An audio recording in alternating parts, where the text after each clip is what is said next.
Bueno, vamos a arrancar con la clase de hoy. Vamos a ver un poco de materiales. Voy a poner presentar. Así ya nos queda todos presentados, bien bonito. Ay, justo se suma una chica más. Vamos, un montón. Bien, en el cronograma de hoy vamos a ver cómo elegir un material, las propiedades de los materiales, vamos a ver identificación de estos materiales, algunos elementos de medición y vamos a ver eh, objetos y materiales que va a ser un versus, cómo decidimos la forma y que la forma también está determinada por los materiales. Vamos a hacer algunos ejercicios prácticos, así que busquen papeles, reglas, tijeras y vamos a trabajar con eso. Y después, a lo último, vamos a dejar una consigna para ya ir terminando con el trabajo práctico. Bien, nos quedan dos clases. Nos queda esta de hoy, que es el 15 y el 22, que las dos van a ser virtuales porque nada, ya no hay espacio en Comodoro Conocimiento, así que la idea es que trabajemos de la virtualidad y si ustedes dos terminan el curso, sería un golazo. Eh, y bueno, vamos a tratar de que si lo ven grabado, que los otros chicos lo puedan terminar igual. Bien, ¿cómo elegir un material? Estamos ya en este proceso donde ya definimos la forma o ya la tenemos prácticamente definida. La idea es que ahora empecemos a pensar en un factor determinante que va a ser el material con que vamos a trabajar. Eh,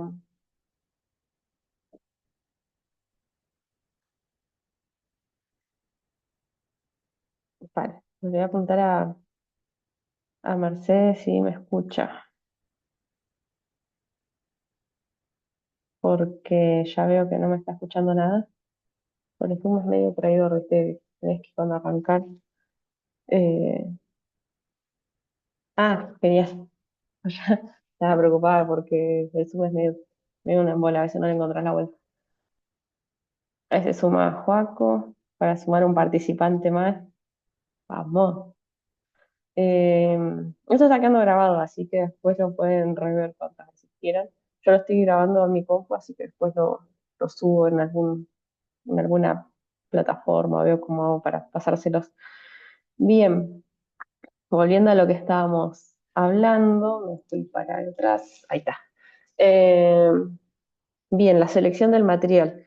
Existen varias propiedades de los materiales que tenemos que tener en cuenta a la hora de seleccionarlos. Ahora no vamos a ver bien específicamente, pero son las sensoriales, las eléctricas, las magnéticas, las mecánicas, las térmicas, químicas y ecológicas. Son todas las propiedades que tenemos que tener en cuenta a la hora de seleccionar el material adecuado para nuestro proyecto. Bien. Vamos a empezar por las propiedades sensoriales, que son aquellas que se perciben mediante los sentidos, que brindan una primera apreciación de determinado material, ya sea que definen la apariencia que este tiene. Podemos tener en cuenta el acabado superficial y la textura, si es áspera o pulida. Podemos tener en cuenta el peso. El peso es súper importante, a veces no se lo considera tanto en cuenta en las sensorialidades, pero muchas veces el peso es el que determina la calidad de un producto o no, y es algo que tenemos como intrínsecamente nosotros asociados a calidad o mala calidad. Por lo general, si nosotros agarramos un objeto, un producto y lo sentimos demasiado liviano para lo que nosotros lo esperamos, automáticamente lo percibimos como que es malo. Entonces, pensar en el peso que tienen los productos es importante. Hay un caso sobre el peso de los objetos que es en los iPhone, no me acuerdo cuál habría sido, si no sé, el 12 o 13, que lo hicieron demasiado liviano, y parecía como si fuera de mentira o plástico o trucho, y las personas empezaron a desconfiar de la calidad del producto y ya para el siguiente teléfono que sacaron, le agregaron un peso que no significaba que fuera de mayor calidad, sino que los productos eran quizá un poquitito más gruesos y hacían que capaz en vez de pesar 80 gramos pesen 95 y ya la gente lo consideraba como que era un producto bueno. Después tenemos características ópticas, que es la transparencia, la opacidad, la luminiscencia, que esto nosotros lo vamos a trabajar bastante, qué es lo que nosotros queremos que se vea o no se vea o refleje nuestro producto en cuanto a la lámpara. Eh, Vamos a ver que hay materiales que son opacos y otros que son transparentes y vamos a ver nosotros qué es lo que queremos que se vea o cuánta luz necesitamos que se transmita o cuánta luz necesitamos que salga de esa lámpara para poder iluminar correctamente. Después tenemos las características acústicas que tienen que ver con la sonoridad del material. Capaz que este no lo tengamos tanto en cuenta en este momento, pero quizás muchas veces uno como escucha el material entiende si es metal o madera, si lo toca y es una sensación fría o una sensación cálida, ya de esa forma vamos determinando qué tipo de material es y eso a nosotros nos denota si nos atrae, si nos gusta o no. Después tenemos características olorosas, pero olorosas en el sentido de que uno huele, no sé, la madera y detecta que es madera, que es metal, que es plástico. Según el olfato, nosotros podemos determinar la característica del material. E incluso eh, en algún momento se estuvo hablando de poder registrar como marca o como patente los olores para determinar si es de una marca específica o de otra, entonces es importante también tener en cuenta dentro de las propiedades sensoriales qué es lo que nosotros queremos denotar, ¿no? Con nuestros objetos. Bien, en propiedades eléctricas. Acá es importante para nosotros que hagamos a trabajar con electricidad, o donde va a haber una conducción de electricidad, nosotros tenemos que tener en cuenta qué materiales vamos a trabajar y eh, nada, vamos a tener que tener sumo cuidado en eso, ¿no? Porque va a haber partes eléctricas y nosotros no queremos que la persona cuando prenda una luz se electrocute o haya una chispa, entonces vamos a tener que ver en qué lugares colocamos metal, en qué lugares colocamos plástico, papel, y que haya cierta resistencia, ¿no? En esos materiales con los que vamos a trabajar. Después tenemos las propiedades magnéticas, que estas son sumamente interesantes, que quizás alguno de ustedes puede llegar a trabajar con una propiedad magnética dentro de su producto u objeto. Y esto representa los cambios físicos que se producen en un cuerpo que está sometido a un campo magnético exterior. Sé que parece bastante raro con las terminaciones y los nombres, eh, pero tenemos, por un lado, los diamagnéticos, que son aquellos que pueden como flotar, así por así decirlo. Nosotros tenemos una repulsión sutil entre los imanes y esto hace que dé la sensación como que están levitando, flotando. Se pueden utilizar en esculturas que levitan, no sé si alguno quiere quizás flashear con algún tipo de componente donde su lámpara levite, se puede llegar a pensar, tratar de llegar a hacer una idea como esta. Eh, Se utiliza para componentes en sensores o sistemas de estabilización. Y la idea de esto es más que nada conocer las distintas propiedades que existen para que nosotros veamos dónde podemos aplicar cada una de ellas. Después tenemos las paramagnéticas, que eso ya tiene con una atracción débil, que es sutil la atracción que hay de los imanes, que por ahí los podemos encontrar, no sé, en las carteras que tienen broches imantados, en las puertas de los muebles que tienen algún sistema de apertura magnético. Eh, Quizás nosotros podemos aplicar algún tipo de imán si es que nosotros queremos que nuestra lámpara tenga una parte que, no sé, se abre alguna parte o se cierra, o queremos trabajar con distintas sombras, capaz que podemos trabajar con imanes en algunos lugares. Mm, Después ya tenemos los ferromagnéticos, que en este caso ya son eh, imanes como más permanentes, ¿no? Que yo los coloco y quedan en un lugar. Capaz se puede pensar en algún un estilo de lámpara magnética que cada uno va jugando y creando la forma que quiere eh, con las fibras geométricas que se van creando.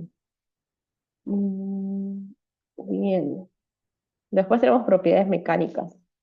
Estas son un montón, son una banda, así que nada, como para tener en cuenta las diferentes características de los materiales.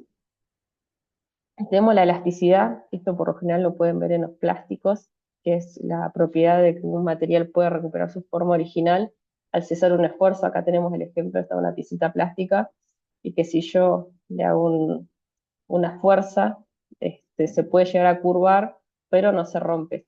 Siempre determinado por el límite de fuerza que yo le puedo hacer al material, porque si yo me paso de fuerza que ejerzo, la puedo llegar a quebrar, ¿no? Puede haber un quiebre en esta parte de acá, pero por lo general vuelven a su forma original.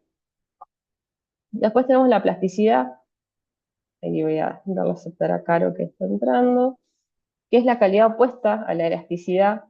Si bien nosotros la plasticidad la asociamos a los plásticos, está medio mal asociado. Esta es la capacidad de un material de mantener una forma que adquiere una vez que está sometido a un esfuerzo que lo deformó. Bien, acá tenemos el ejemplo de, ¿cómo es que se llama? Creo que son arcillas, y se van requebrejando, ¿ven? Que tienen ahí como unas lastimaduras, puede así decirlo, es que el material no está lo suficientemente blando para poder soportar el esfuerzo que se le realizó.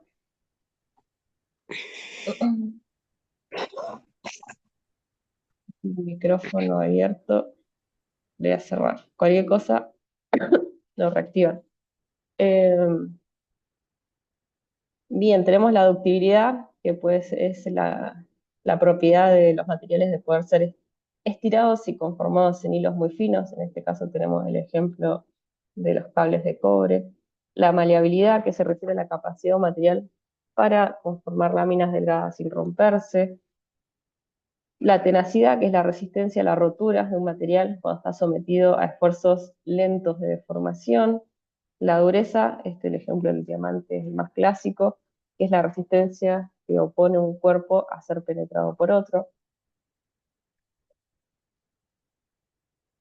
La idea es que ustedes tengan en cuenta todas estas características para ver qué es lo que ustedes esperan de su lámpara y vayan seleccionando en mayor o menor nivel cuál de estas propiedades necesitan para conformar ese objeto. Tenemos la fragilidad, que es la facilidad con la que se rompe un material sin que se produzca una deformación elástica, que en este caso es un vidrio que está trizado, que no tiene nada de malo que un material sea frágil. Sí, hay que encontrar bien el uso adecuado en que nosotros lo vamos a utilizar. Después tenemos la maquinabilidad, que mide la mayor o menor facilidad que tiene un material para ser conformado mediante el arranque de viruta. En este caso, el arranque de viruta se ve acá, que en esta rosca que tiene el material, que se produce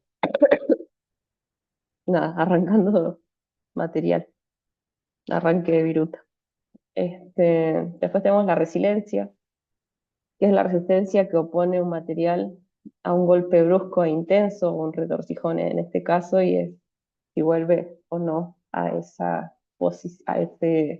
esa posición que se necesita estar. O por ahí, no sé, si nosotros necesitamos eh, que el cable se enrosque por alguna razón o circunstancia, que después pueda volver a estar en su forma natural sin que se rompa. Después hay que pensar si nosotros necesitamos un material que sea resistente a la tracción, ¿no? Que si una vez que, no sé, en este caso es medio raro que dentro de la lámpara surja la necesidad, pero se pueden hacer, eh, ¿cómo se dice? Como exámenes, como pruebas de fuerzas necesarias para romper un material. Después tenemos la resistencia a la fluencia, que indica la fuerza con la que el material se deforma sin recuperar su forma primitiva o cesar el esfuerzo. Tiene que ver con que yo le hago una prueba y mido la resistencia de ese material, y cuando se quiebra, sé que no lo tengo, que soporta tanta fuerza, ¿no? Lo mismo con la resistencia a la fatiga. Yo puedo tener partes de mi lámpara que van a necesitar que soportar una fatiga, un movimiento o un esfuerzo, y justo esa parte la voy a tener que reforzar de una forma especial para que no se quiebre. Acá hay un video, pero se los voy a mandar después para que ustedes lo vean, está bastante piola. No sé si, bueno, igual está en inglés, así que les puedo ir contando lo que dice. Le podemos poner subtítulos porque el audio, a ver si lo puedo poner.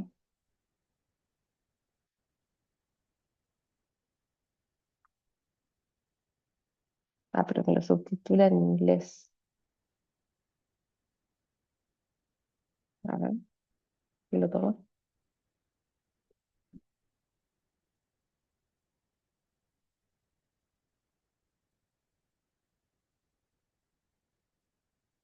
Ah, no, bueno, me lo toma en inglés, pero bueno, ella hace todo un recorrido de cómo son las formas en las que se elige un material para un diseñador industrial y van mostrando todos los tipos de materiales que existen. Y hay 5 factores que tenemos que tener en cuenta, o 6.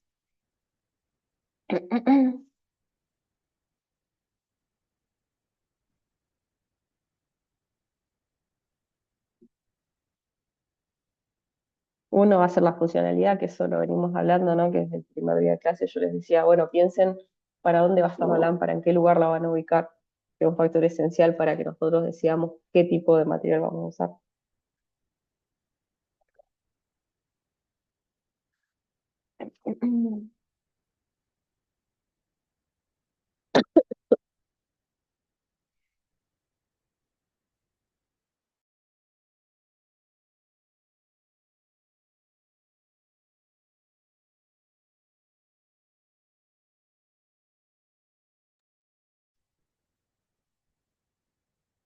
Buenas, Caro, ¿cómo va? Ahí está mostrando que que creo que es como una plancha de vapor, una cosa así, que es un tope específico que lo tienen que hacer de un material adecuado para que el agua no se escape. Entonces ellos empiezan a analizar los distintos tipos de plásticos que existen según sus durezas, terminaciones, y bueno, empiezan a analizar que tiene que ser algo que se resista que los retorcijones, que resista la tracción, que sea fácil de colocar, ¿no? Que encastre justo en el espacio adecuado y que puede ser manipulado por un montón de personas que por ahí son inexpertas en cómo funciona, entonces nada, tiene que tener una gran resistencia y además que cuando lo dé vuelta no se caiga el agua.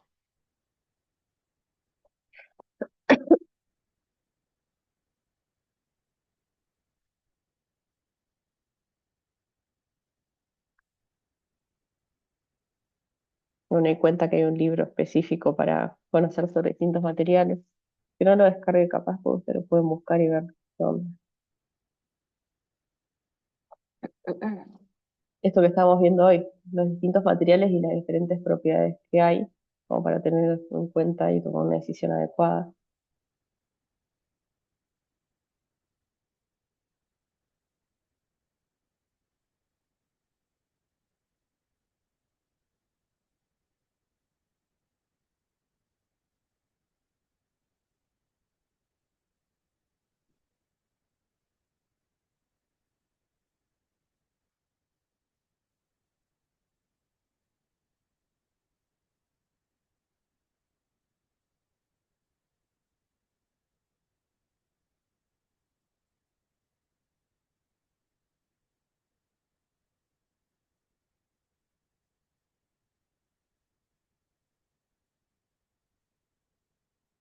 Bueno, hay que tener también en cuenta cuál es nuestro nivel de proceso productivo que podemos alcanzar, ¿no? Porque tenemos quizás un montón de maquinarias para trabajar los materiales y ver específicamente cuál es el acceso al que nosotros podemos tener.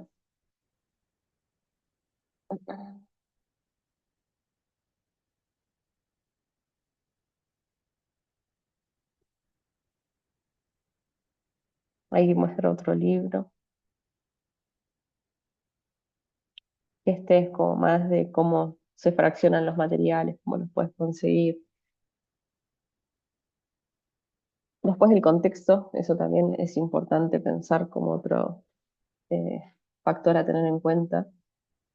¿Dónde va a estar ubicado ese objeto? ¿Quién lo va a utilizar? ¿Por qué? ¿No? Hacerse preguntas. Y ahí muestra un ejemplo de, creo que era no sé si era una mochila o un bolso, para personas que se van de campamento y necesitan, nada, cada peso cuenta, ¿no? Cada gramo que le apliques a lo que llevas, lo tenés que tener en cuenta.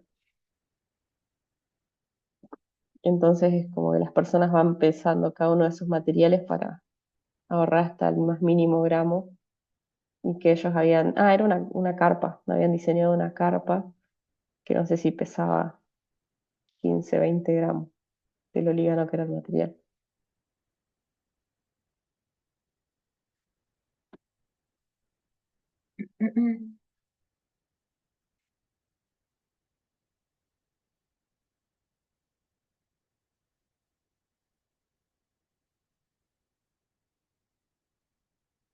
Mm,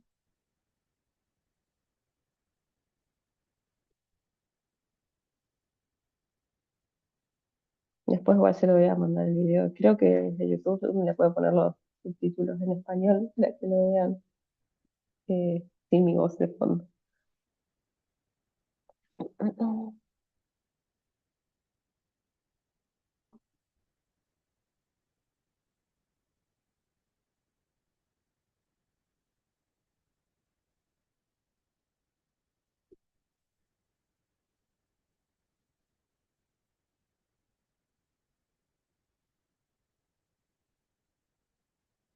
Bien, esto tiene que ver con el precio de los productos, ¿no? Que también eso es importante a tener en cuenta, ¿no? Más allá de que tengamos en cuenta el contexto, las propiedades, eh, el uso que le vamos a dar, no nos podemos escapar de la realidad del precio de los materiales, que si bien nosotros vamos a pensar una solución con el mejor material posible, no puede ser que después sea imposible de comercializar.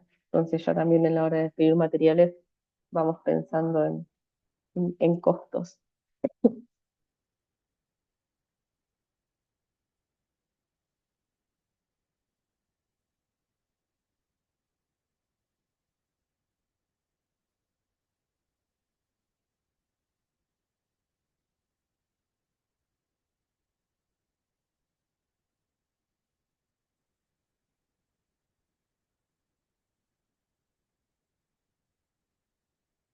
Mm,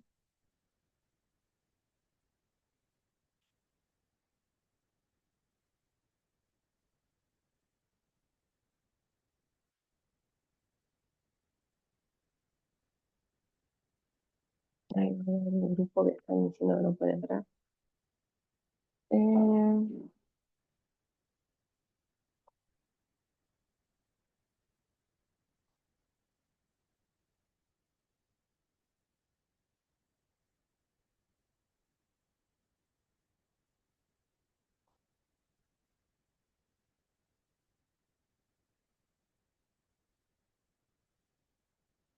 Bien, ¿dónde nos quedamos acá? La usabilidad, otro concepto bastante importante a tener en cuenta es la usabilidad del producto, ¿sí? Más allá de su funcionalidad, es cómo nosotros lo vamos a usar. Una es para que nosotros, la funcionalidad es para lo que nosotros lo queremos diseñar y la usabilidad es que la persona lo pueda usar correctamente.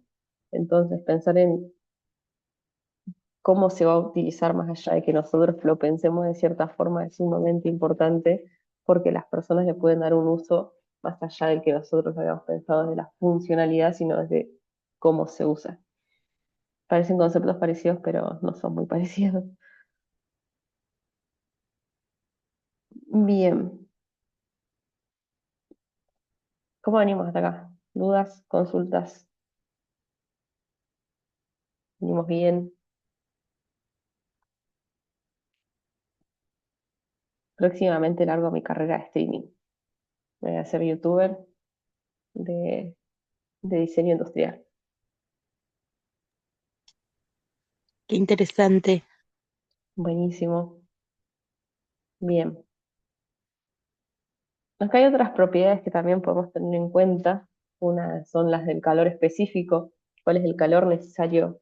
El ca- o sea, ¿qué sería? La definición de calor específico es el calor necesario para elevar 1 grado centígrado la temperatura de la unidad de la masa material, pero nosotros lo podemos tener en cuenta según si nosotros necesitamos que, no sé, estamos diseñando, por ejemplo, una olla y necesitamos que esa olla levante una temperatura específica, bueno, lo vamos a tener en cuenta dentro de las propiedades térmicas que necesitamos para el diseño que vayamos a realizar. Otro puede ser la dilatación térmica. Vamos a tener en cuenta que los materiales cambian de dimensiones según la temperatura. Cuando hace mucho frío se tienden a contraer y cuando hace mucho calor se tienden a dilatar. Y eso puede hacer una variación en el funcionamiento, ¿no? Si se levanta demasiada temperatura, puede ser de que ya no funcione correctamente, o si hace demasiado frío, igual puede ser que no funcione. Entonces, nosotros vamos a tener que tener en cuenta si vamos a trabajar con algún producto que tenga que tener cierto rasgo de límites, de modificaciones que se pueden llegar a dar, porque Parece que se contrae en milímetros, pero a veces en determinadas oportunidades esos milímetros se juegan en contra. Nada, como para tener en cuenta que es una propiedad de los materiales, que se pueden achicar o agrandar. La conductividad térmica, que es la intensidad con la que se transmite el calor. Quizás si yo estoy, no sé, en este caso, bueno, ahora ya no se calientan más las lamparitas como antes que te quemaban la mano, eh, pero bueno, puedo pensar que cuando yo tenga que cambiar la lamparita puede ser un factor determinante eh, la conductividad térmica que va a tener la lamparita para no quemarme. Después tenemos la temperatura de fusión, que esto tiene que ver cuando hay eh, dos materiales, no sé, dos metales que se chocan a una fuerza muy potente, que llegan al punto en que se fusionan, o las soldaduras, puede ser una temperatura de fusión, que son dos materiales que eh, al estar en contacto se fusionan y crean como si fuera uno solo. Ahí se salió Nico. Estoy esperando a ver. Eh, otro Nico, no es Nico. Debe ser María, capaz. Bueno, ahí estamos. Bien, otras propiedades. La estabilidad química. Si bien nosotros en este contexto no estamos diseñando, o capaz que sí, alguno de ustedes está diseñando una lámpara para el exterior, hay que tener en cuenta nada, los materiales que vamos a utilizar, porque puede ser que sean eh, corrosivos o que estén bajo, no sé, que se oxiden o que estén bajo contacto de agua o ácidos, y ese material pierde su propiedad o sus colores, o empezamos a ver que se oxidan. Entonces, bueno, tener en cuenta que a estos materiales, si nosotros ya llegamos a tener un espacio donde haya mucha humedad, o que estén en el exterior, vamos a tener que hacer algún tratamiento superficial para que duren más tiempo. Después tenemos propiedades ecológicas, que estas van más que nada teniendo en cuenta el daño ambiental que nosotros tenemos al producir cualquier tipo de producto.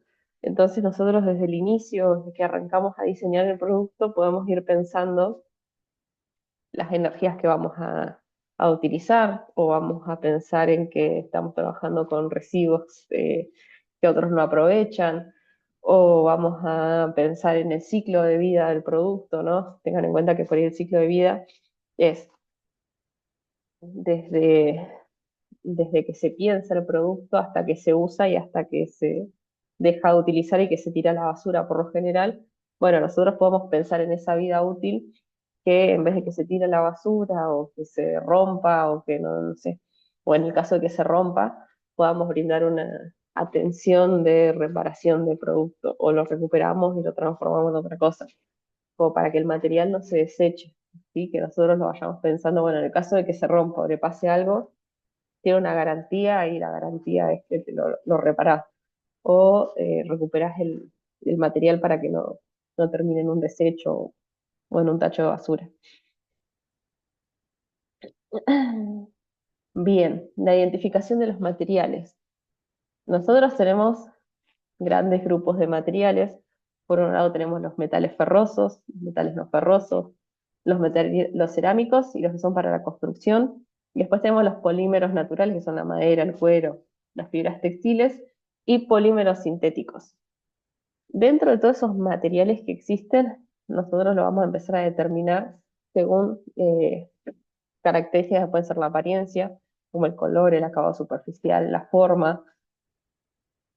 Y después, para conocer esas características específicas, se le pueden realizar distintos tipos de ensayo, que ya sean de composición, de estructura interna, que eso ya es como más químico. Nosotros no vamos a trabajar en ese sentido, pero sí conocer esas propiedades mecánicas que veíamos recién, como para tener en cuenta dónde los podemos llegar a utilizar. Y después pensar cómo los vamos a conformar, ¿no? Porque hay una clase que viene, vamos a ver cómo se transforma esa materia prima en un objeto o en un producto. Entonces, por un lado nosotros seleccionamos el material y después empezamos a seleccionar el método en el que se produce ese objeto. Y después podemos tener en cuenta también los defectos, que ya sean internos o superficiales, como los poros o las grietas, que vamos a tratar de evitarlas o no, dependiendo qué es lo que nosotros queremos con nuestros productos. Voy a buscar un cachito de agua y vengo, porque estoy medio con un poco de tos.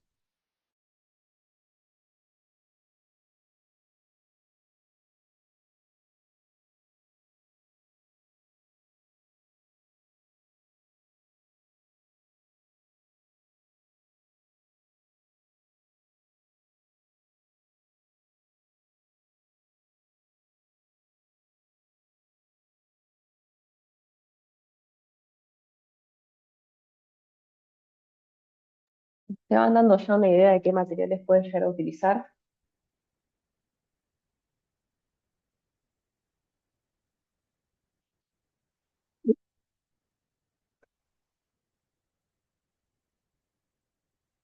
Algunos, si se anima a escribir por el chat,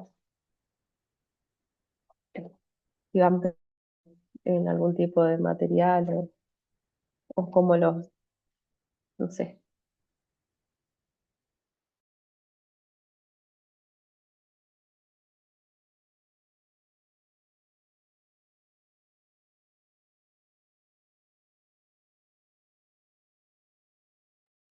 Prohibido utilizar la impresión 3D para los chicos de Pegasus. Ah, otro material que no sea plástico o una combinación, no sea solo plástico, capaz pueden hacer plástico, madera, metal, no sé, una combinación de papel y impresión 3D.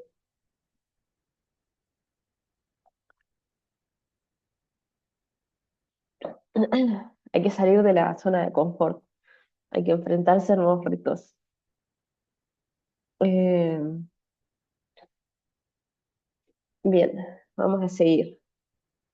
Acá tenemos un montón de materiales, nada, madera, metal, plásticos, vidrio. Tenemos también biomateriales. Creo que ahora iba a haber un curso de biomateriales en Comodoro Conocimiento, capaz que si lo pueden hacer estaría buenísimo, para animarse a trabajar con otras cosas y no solo con con los materiales que están acostumbrados, sino como experimentar algo diferente, puede estar bueno. Acá tenemos algunos instrumentos de medición, que depende con qué tipo de material ustedes trabajen, va a ser el elemento que van a utilizar.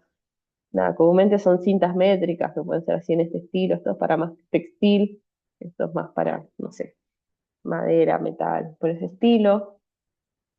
Este, tenemos un calibre, que los calibres por lo general se utilizan para piezas pequeñas, pero también está bueno tener siempre a mano un calibre, nunca se sabe cuándo lo puedes llegar a utilizar, son muy útiles. Y esta es otra herramientita que está piola, que es para medir el espesor de los materiales. Pero bueno, ahí va a depender de con qué tipo de materiales ustedes elijan trabajar. Bien, vamos a introducirnos en el mercado y el diseño de productos, que desde que el hombre es hombre, desde el principio de los tiempos, el hombre siempre tuvo necesidades de cosas materiales, ¿no? Desde que estaba en la época de las cavernas necesitaba vestirse, comer, nada, satisfacer sus necesidades y tenía cosas materiales y no materiales, porque por un lado necesitas alimentos, vestimenta, cosas para comer, digamos, no sé, pocillos, platos, vasos, todo ese tipo de cosas, cuchillos, y las no materiales, que son la educación, la salud, etcétera. Todos esos son recursos que uno necesita para vivir sí o sí. Y en este caso, ahí viene el intercambio de productos. Si bien habían personas que se dedicaban a construir cosas, hay otros que se dedicaban a cazar cosas, hay otros seres humanos que se dedicaban a cosechar cosas, y ahí empieza ese intercambio. Pero siempre estos objetos o servicios están pensados para satisfacer las necesidades de las personas. Y esto va generando que la sociedad se vaya convirtiendo en una sociedad productiva, ¿no? En el desarrollo de toda su actividad productiva. Eh, y para materializar el producto hay que seguir como una serie de pasos. Y el primero de esos es el que ustedes están ahora en este momento, que es el diseño de ese producto, y vamos tanteando y probando y jugando y divirtiéndonos hasta llegar a la forma definitiva de lo que queremos hacer. Para el diseño final, lo que nosotros vamos a tener en cuenta es que el producto que nosotros logremos comercializar por un lado sea compatible, sus componentes deben encajar unos con otros, ¿sí? Lo que nosotros diseñemos, nada, tiene que, si hay un sistema de encastre, tiene que unirse todo, si va pegado todo tiene que tener un sentido, ¿no? Después tenemos en cuanto al operativo, debe ser fácil de manejar durante su producción y usado por los usuarios, debe ser fiable, ¿no? Debe funcionar correctamente y las personas deben confiar en ese producto, debe ser seguro, no debe producir lastimaduras en nosotros. En cuanto a la seguridad, a veces es complejo, como que a veces no se tiene en cuenta esas situaciones.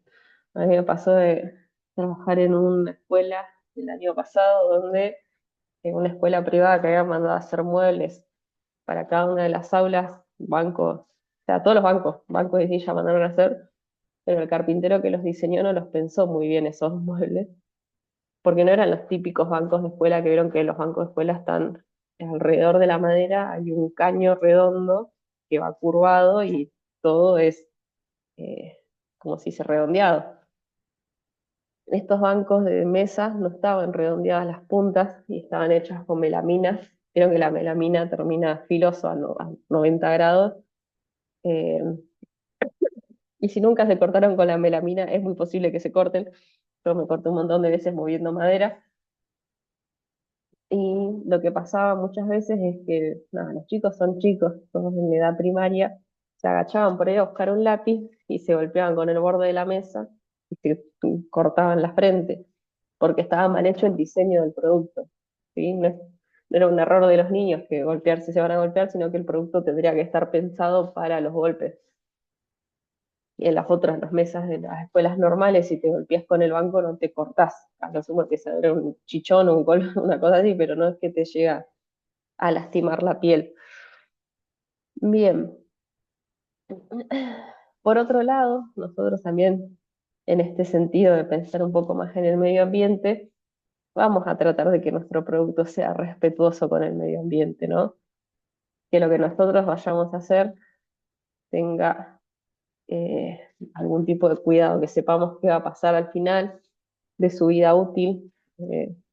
Nosotros podemos pensar desde el principio que el diseño que nosotros hagamos se pueda reparar o se pueda separar en partes para volver a reutilizar los materiales y eso lo tenemos que pensar desde el principio. Y por otro lado, tenemos que tener en cuenta que sea un producto competitivo, ¿sí?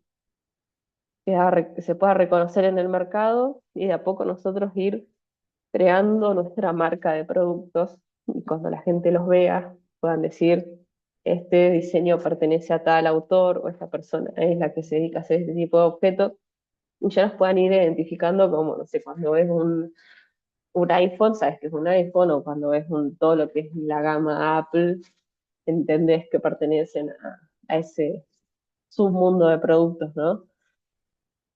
O, no sé, el ejemplo más clásico pueden ser los electrodomésticos, que los electrodomésticos, según la línea de productos que nosotros tengamos, van a tener cosas en común. Y cuando compramos Philips o compramos Atma o compramos alguna otra marca, eh, podemos comprar el juego de electrodomésticos completo que hacen estéticamente la cocina se vea ordenada y con los mismos colores, las mismas temáticas.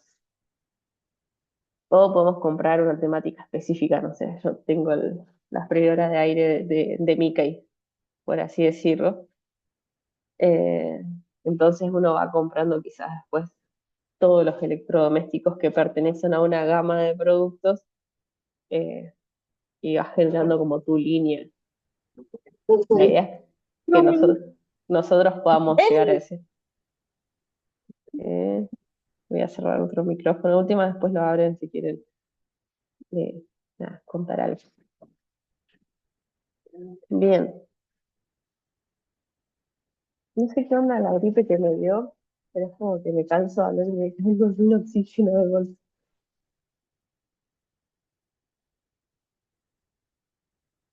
Bien, objetos y materiales.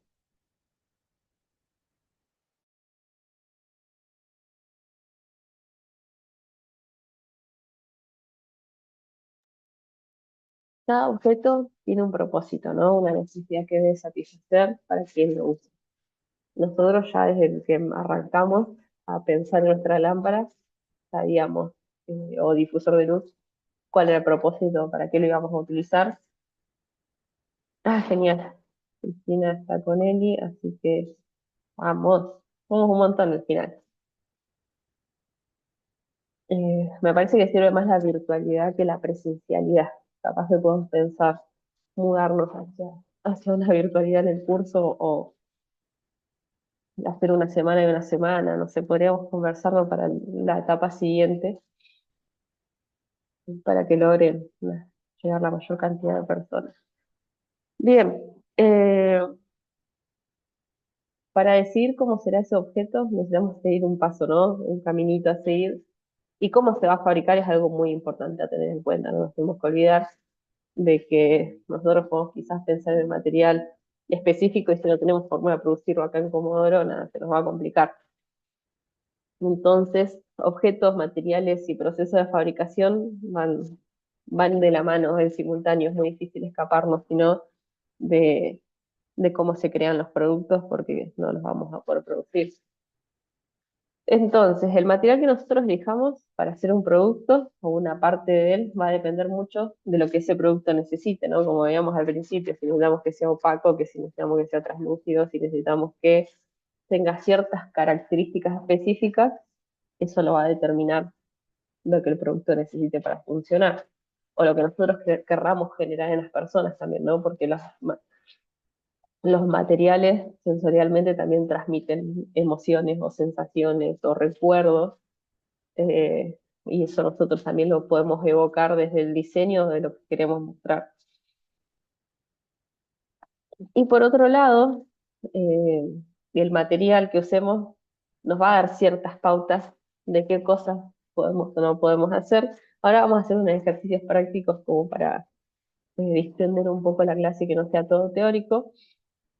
Y vamos a tener en cuenta, por un lado, la forma, que cuando hablamos por ahí de formas, vamos a referirnos a cómo se concibe o cómo se le da estructura a algo, o cómo le damos forma a una idea, y no por ahí desde una forma más superficial de que la venimos pensando, sino que, bueno, la conformación de esa estructura que nosotros necesitamos para que funcione nuestro producto. Y esta forma que le damos al objeto también estará influenciada por el material que usaremos y cómo lo fabricamos. Las posibilidades y limitaciones del material y el proceso de producción van a ser fundamentales o un factor clave para definir esa forma final que nosotros queremos crear. En este caso tenemos materiales que eh, ya de por sí los materiales vienen de una forma específica al mercado, ¿sí? Es muy difícil eh, trabajar con un material que a nosotros se nos ocurra la forma, sino que por ahí nosotros partimos ya de un material que tiene ciertas medidas y en base a eso nosotros construimos. En caso de la madera, yo no me puedo escapar de las pulgadas con que las traiga la maderera o las fracciones de la maderera, sino que me tengo que basar en eso. O si voy a utilizar caños estructurales, ya sé en el mercado de qué tamaños o medidas vienen los caños, y en base a eso yo voy creando mis productos, que sería muy difícil si yo pienso quizás una medida de caño estructural que tenga que mandar a fabricar específicamente, ¿sí? Por lo general nosotros nos atenemos a lo que ya se encuentra en el mercado, y en base a eso nosotros tomamos esta materia prima y creamos un objeto. En esto de forma versus función, que va a pasar, o les va a pasar, hay que tener en cuenta qué es lo que nosotros necesitamos de ese objeto o que nos brinde ese objeto. En este caso tenemos el ejemplo, este es sería como un cajón donde transportamos productos. Y nosotros, por la ley de plástico, de inyección de plástico, nos dice que nosotros tenemos que tener ciertos refuerzos, que son estas líneas de acá, se llaman nervios o tabiques, que tienen que estar sí o sí para que el plástico no se deforme y no se quiebre, por así decirlo. Entonces, a la hora de fabricarlo, nosotros vamos a tener que tener en cuenta esos nervios o tabiques, y que si yo los pongo desde el lado de adentro, eh, como que la funcionalidad de este cajón ya se pierde en el sentido de que, por ejemplo, no sé, yo transporto sachet de leche acá. Se me rompe un sachet y después tengo que andar limpiando cuadradito por cuadradito toda la mugre que queda. En cambio, al ser liso por dentro, la limpieza y la practicidad es mucho mayor. Entonces yo sí o sí tengo que poner algún tipo de tabiques para reforzar este producto, entonces los pongo del lado de afuera, es lo más lógico que puedo hacer. ¿Sí? Y eso va a demostrar o va a denotar en este cajón que es robusto, que es eficiente, que es lógico, que es fuerte, que es resistente y que cumple su función de una forma excelente, ¿no? Porque yo lo veo y sé que es resistente, ya a la vista noto la resistencia del material y después de una funcionalidad también me es práctico, porque en caso de que yo, como les decía, se me rompe algún objeto acá adentro, lo puedo limpiar fácilmente. Diferente es la carcasa, que puede ser para el producto electrónico o que va a contener cables acá adentro, que por lo general los productos que son carcasas donde quiero esconder cosas, por fuera son lisos, ¿no? Y si ustedes ven después los tomacorrientes de su casa, por afuera son lisos, si los sacan van a ver que adentro hay un montón de nervios, pero esa parte queda escondida porque lo que a nosotros nos interesa acá es resaltar quizás lo más estético y lo que no se va a ver, que va a ser toda la conexión de cables o tornillos, dejarla de la forma interna, que es algo que seas una persona que se dedique a desarmar o a conectar cables, no vas a saber cómo es la forma por dentro del objeto.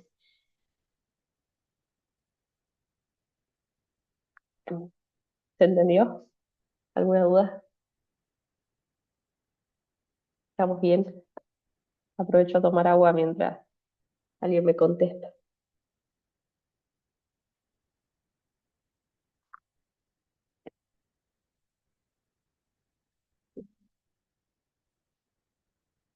Uno que me diga que me entendió, o que no me entendió, y lo volvemos a Se repasar. entiende clarito, Ah, genial, buenísimo, bueno, gracias. se entiende bien, no quedan Genial. dudas, porque lo explicas Vamos, bien, aparte está bien todo en la teoría. buenísimo, bueno, genial. Acá Lo tenemos que un sí ejemplo, nunca me sí, gustaron esos refuerzos que les hacen los a los del, diseños esos internos. y no, es que por ahí no, no se va, no tiene que ver con la estética, sino que tiene que ver con la funcionalidad. Va a depender mucho del producto, ¿no? Pero por ahí sí, depende de qué quiera resaltar uno. O también Claro, pensado para el tipo de personas. Capaz que hay personas que les gusta ver las cosas robustas, entonces está pensado para las personas que, no sé, les guste que parezca más resistente. Un ejemplo más clásico son los termos. Hay personas que les gustan los termos que sean como gigantes, como robustos, no sé, como con formas raras, y hay otros que les gustan que sean lo más simples, delicados, sobre gustos, colores. Uy, no sé quién ingresa, claro, pero aparte es la manera también de cómo los imprimen en plástico, claro, también es la manera de darle rigidez. claro. No sé quién se unió recién, porque tiene como un nombre SXHE, pero que, nada, sea alguien del grupo, si no. Bien, a lo largo de la historia hay un montón de ejemplos que se pueden ver en cómo esa forma acompaña la función y cómo nosotros podemos trabajar el material para tratar de optimizar o minimizar la cantidad de material. En este caso es un auto de Citroën, que esto es posguerra mundial, no me acuerdo si es la primera, si la primera o la Segunda Guerra Mundial, que había mucha pobreza y mucha escasez. Y había poco material, y el material que había era muy caro, entonces había que encontrar una forma de hacer rendir ese material que era escaso y muy caro, y lo que decidieron es que las chapas, cuando uno les hace algún tipo de ondulación en este sentido, o les va dando curvatura, más resistente es. Entonces lo que hicieron fue bajar el espesor de las chapas al mínimo posible y le empezaron a hacer ondulaciones en este sentido para crear mayor resistencia. Eso abarató mucho el costo de los automóviles y logró que el mercado resista y se siguieran comercializando autos. Nosotros esto lo podemos aplicar a nuestra realidad y quizás nosotros, no sé, tenemos una escasez de material y podemos pensar de qué forma yo puedo minimizar ese producto sin perder las características y sobrevivir combinando con materiales que quizás son más económicos o con materiales que le dan una resistencia similar a lo que nosotros necesitamos. Otro ejemplo de la forma y las funciones son estas botellas. Esta es la botella clásica de agua y este es un rediseño que se hizo de las botellas pensando más en la semántica, ¿no? En lo que se quiere demostrar, y este es un agua que viene de los glaciares, entonces el diseño que se intentó hacer es que parezcan hielos, ¿no? Que parezcan como glaciares las botellas. No se pierde la funcionalidad o la resistencia a la botella porque cada uno de estas, no sé cómo se podría decir, pendorchitos de hundidos o pocitos que tiene la botella, hace que que continúe siendo resistente. Vieron que ahora las botellas de plástico son cada vez más finitas y como que se abollan todas, es muy raro. Pues están bajando el espesor a la cantidad de plástico y quedan cada vez más debilitadas y no les hacen un tratamiento adecuado para que sigan manteniendo la resistencia y como que se te abolla todo en la mano la botella, están mal diseñadas. Este es otro ejemplo que es una silla de aluminio, fue la primera silla de aluminio que se pudo hacer en una sola pieza, es decir, que se hizo una matriz y se coló aluminio y lograron hacer algo donde no tiene ningún tornillo, ningún tipo de ensamble, es una pieza única. Y esto también tiene que ver con cómo la forma de producción puede ir acompañando la forma y el material que vamos a utilizar. Bien, llegó el momento de la consigna. Eh, Tomen lo que tengan a su mano, que por lo general puede ser papel, y la idea es que ustedes construyan un lapicero cortando, plegando, pegando o curvando o agujereando este material y logren construir un volumen que contenga por lo menos 5 lápices o lapiceras. La idea de este ejercicio es que nosotros probemos qué cosas podemos hacer con los materiales que tenemos. Bien, tengan en cuenta que el portalápices es un objeto que puede ser como un contenedor o como un estuche y que va a tener la función de proteger el contenido y de contenerlo de alguna forma. Y tengan en cuenta que el diseño que ustedes hagan, hay que hacer como una maquetita, este portalápices tenga una estructura que permita identificar fácilmente dónde se colocan las lápices. ¿Sí? Como que yo tengo acá un montón de ejemplos como para tener en cuenta portalápices que pueden tomar como inspiración o buscar otros, pero la idea es que solo sea plegando papel o cartón. En este caso hay algunos que son de cartón, la idea es que juguemos con las posibilidades que nos da el papel. Si quieren nos tomamos, no sé, 15 minutitos, hasta menos cuarto, menos 10. eh, si quieren prender las cámaras y los voy viendo, a ver qué onda, cómo vienen, si necesitan ayuda.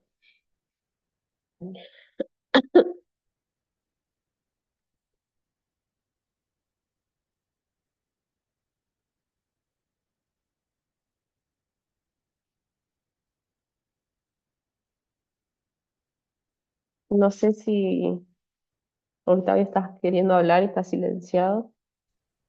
Hola chicas. Buenas.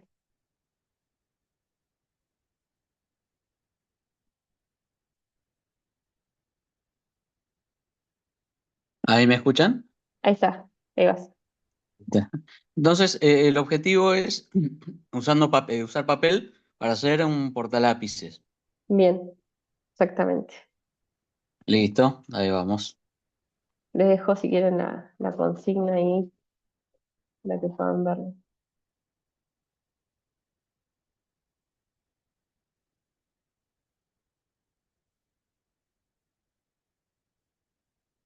Si ven que no tienen papel para plegar o no tienen mucho cartón o papel, pueden dibujarlo, también es una opción. empiecen dibujándolo y capaz que ahí van saliendo las ideas.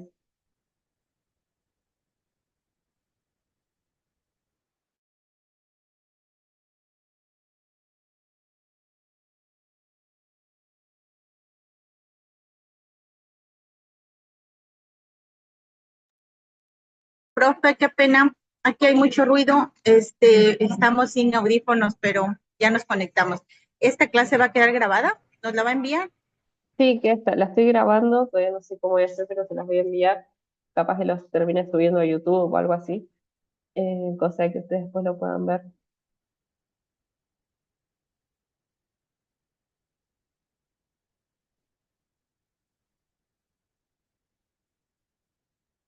Ahí Mercedes dice que hacía portalápices con latas de salsa de tomate y una cartulina forrada también, cajas de sachet de leche. Ah, mira qué piola. ¿Tenés alguna foto de lo que hacías? Como para mandarnos a ver qué onda, cómo eran.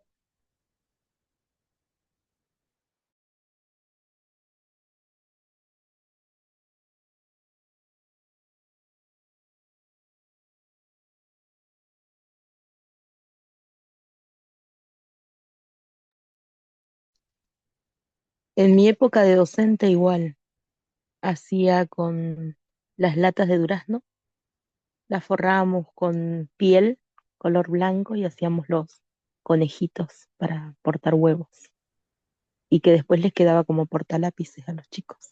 Mira qué buena onda. Yo tenía esos partes como lapiceros que eran de latas chiquitas y también los forraban con goma eva o con alguna cosa y quedaban piolas. Re tiernos esos diseños.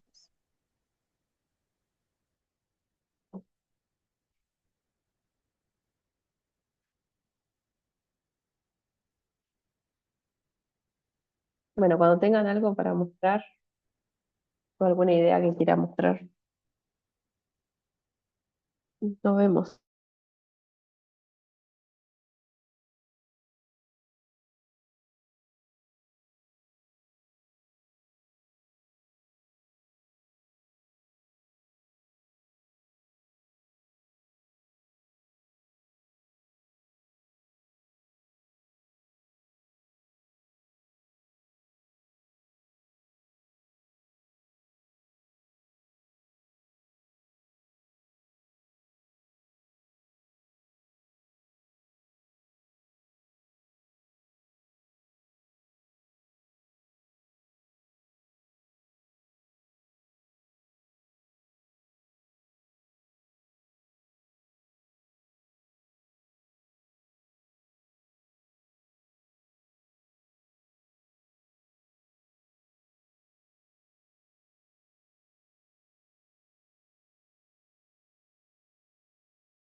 Ay, Cristina nos cuenta que igual ella hacía con unos tubos de papel higiénico. Sí, en un momento estaba re de moda hacer lapiceros.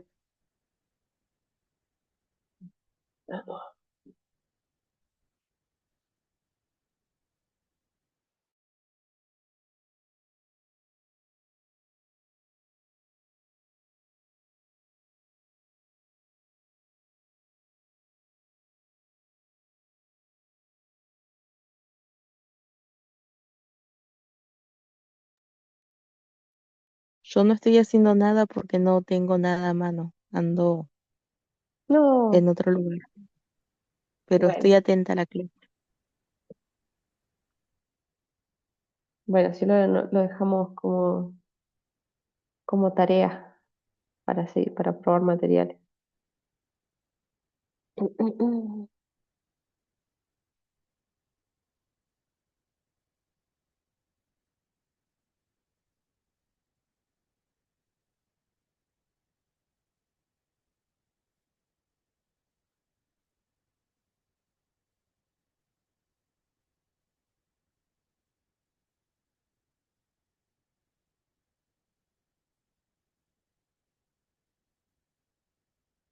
Bueno, si quieren lo dejo como tarea, entre otras cosas que pueden hacer.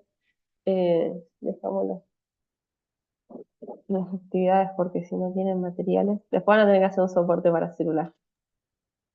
Pero acá en el soporte no se puede pegar, se puede cortar y agujerear, pero no se puede pegar. Así que en uno pueden usar, en este puedo usar pegamento.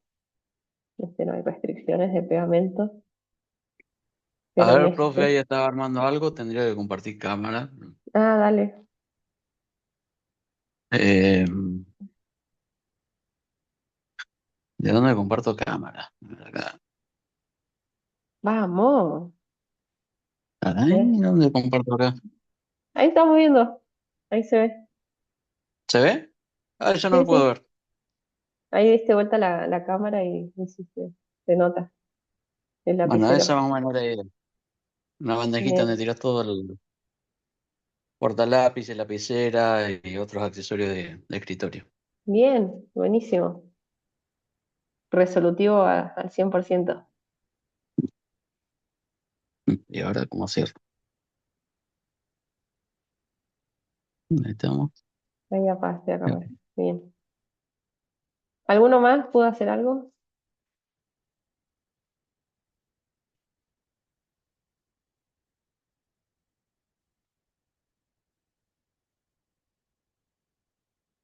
¿Quién será SXHE87? Misterio.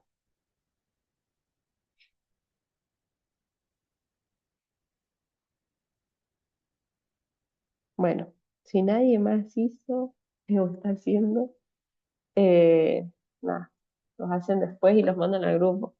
La idea del soporte del celular es que piensen en la posición que va a estar el teléfono, si es para una videollamada, si es para ver TikToks, no sé, grabar videos. La única limitante es que no pueden usar pegamento, pueden plegar material, pueden cortarlo. Acá hay un montón de ejemplos que les dejo de ideas. Este me gustó un montón, como para probar lo que es como de cartulina, papel así como madera, eh, y supuestamente magnifica el sonido. Habría que testearlo a ver si es real o no, pero me llamó la atención. Después hay unos que son minúsculos y que también sirven como soporte, que no tienen que ser unos tocotrocos así como esto, sino que esperas con un pendorchito. Este es para grabar videos o escanear cosas. Así que no, la idea es que el otro prueben a hacer un soporte. Ahí Joaco dice que lo sube al grupo. Vamos. Bien.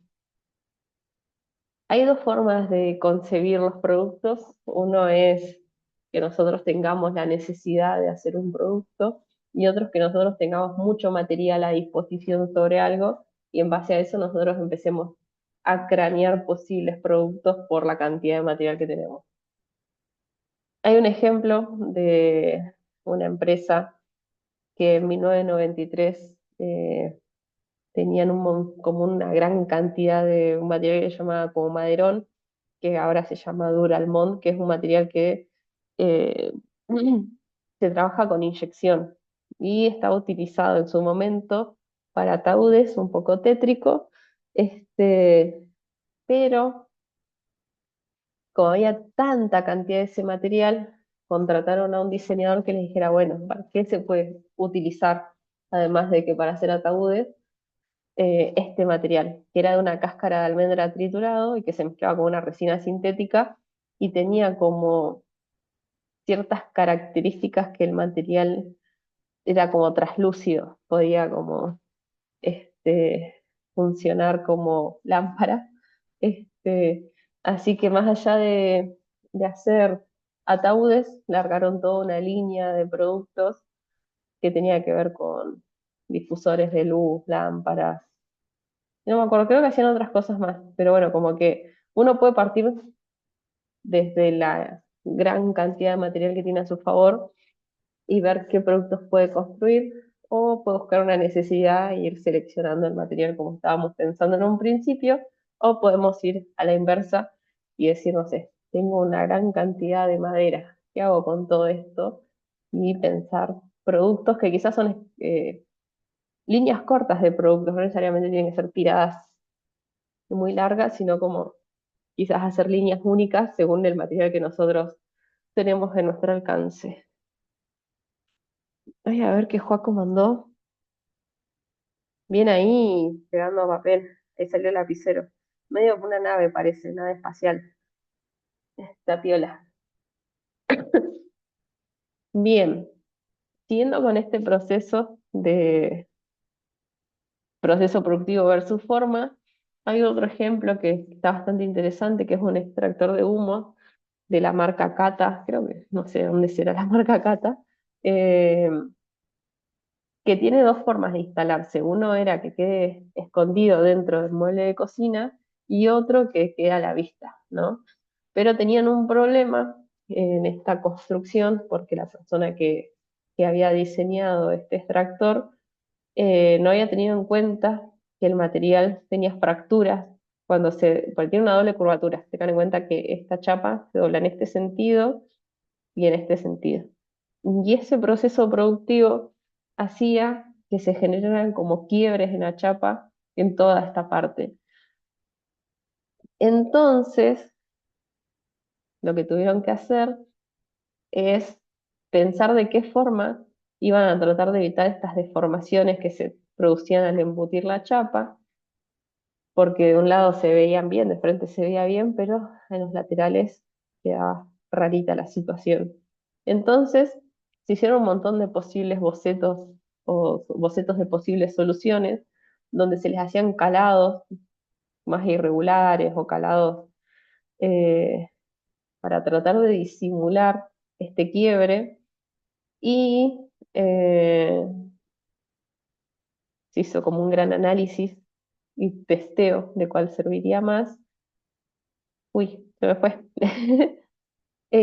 Nada, y la idea es esa, que nosotros siempre nos vamos a encontrar con problemas, porque por un lado nosotros quizás seleccionamos el material correcto y el proceso productivo genera una deformación en nuestro producto y bueno, nosotros tenemos que tratar de solucionarlo.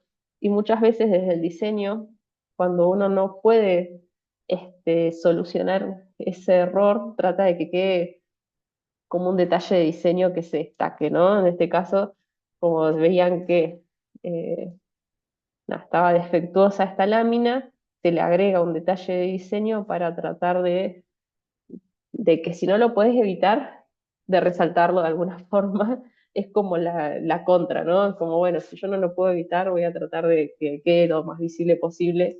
Suele pasar mucho, no sé, con las expresiones de diseño que están muy de moda en los bares, que es todo de estilo industrial, y que por ahí se ve como que en otro momento de la historia o de la humanidad hubiéramos dicho que es desprolijo, ahora se lo considera como innovador, nuevo, revolucionario, y dejar toda la vista, no sé, que ves los caños de las luces a la vista y los pintan de un color para que se note más. Es como que tratar de que si no lo puedo evitar, lo resalto, de alguna forma. Bien, y como conclusiones de esto, en el diseño de producto la forma no se va a definir libremente, si bien nosotros veníamos trabajando como en un proceso de anarquía total donde podían elegir la forma que quisieran, ahora vamos a empezar a condicionarlo un poco con los materiales que nosotros queremos utilizar. Y después, la clase que viene, lo vamos a terminar eh, de, como de definir con el proceso de fabricación que vamos a utilizar. Bien, tengan en cuenta nada, que por ahí estas limitantes que nosotros le agregamos no deben ser como tomadas en cuenta de una forma como restrictiva, sino como que nosotros podemos volar con la creatividad a partir de esas restricciones que vamos teniendo según el material o los procesos que tenemos o la tecnología que manejamos.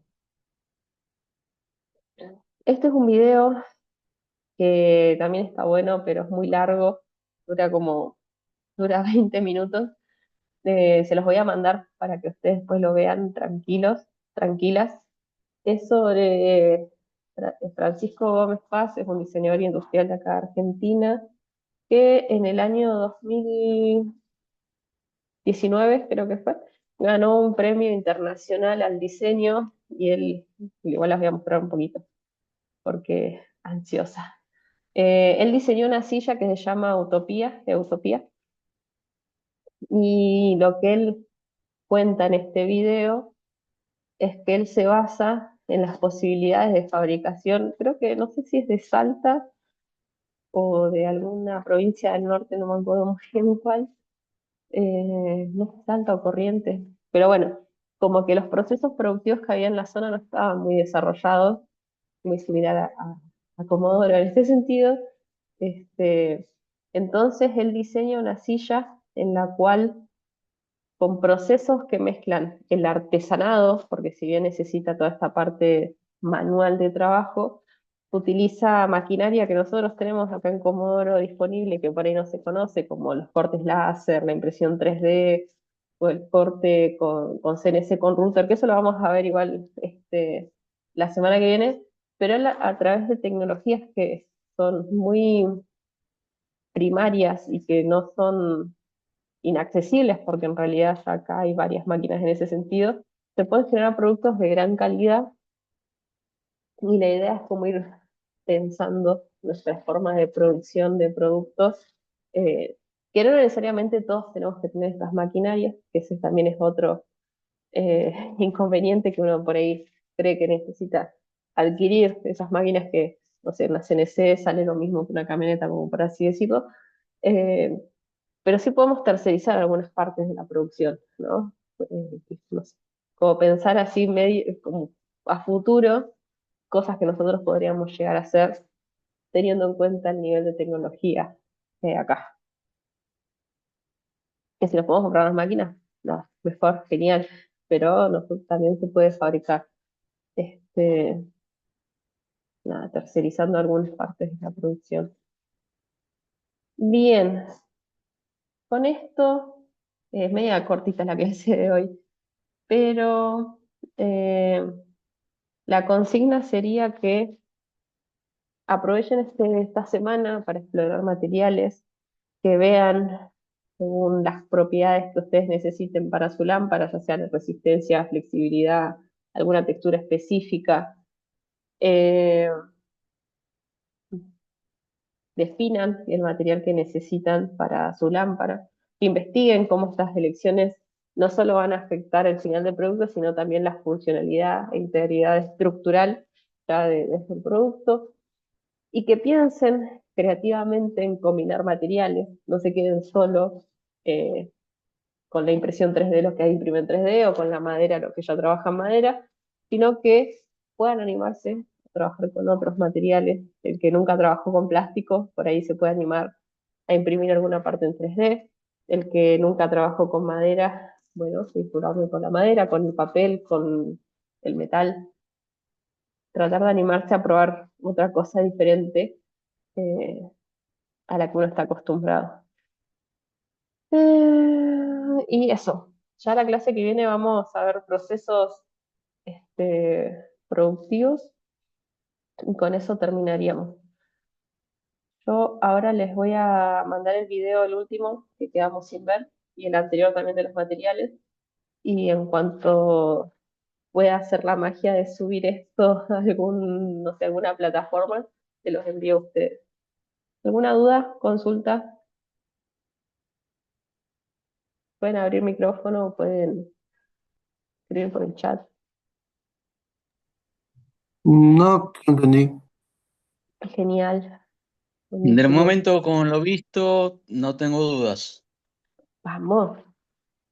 Cristina pregunta, ¿son las lámparas y un portalápiz? Sí, el portalápiz y el soporte para celular, que estaban acá atrás. Ninguna duda. Bien, vamos. Háganlos igual de papel estos, ¿no? Es como para probar a hacer algún ejercicio así rapidito de crear algo jugando con papel o con cartón. Y después sí le vamos a poner más pilas a la lámpara o al difusor de luz. Bien, bueno, si no hay más dudas o consultas, damos por finalizado hoy. Y, ¿qué les iba a decir? Si tienen dudas, me pueden escribir igual por WhatsApp o escriben en el grupo y lo vamos viendo. Ok. Genial. Bueno, gracias a todos los que se sumaron. Bueno, Voy a... igual me salen acá. No me acuerdo quiénes se conectaron. Así paso la asistencia. El que no sé es este SXHE, no sé quién es. Así que si, no sé, si hay alguna forma en que me pueda decir quién es.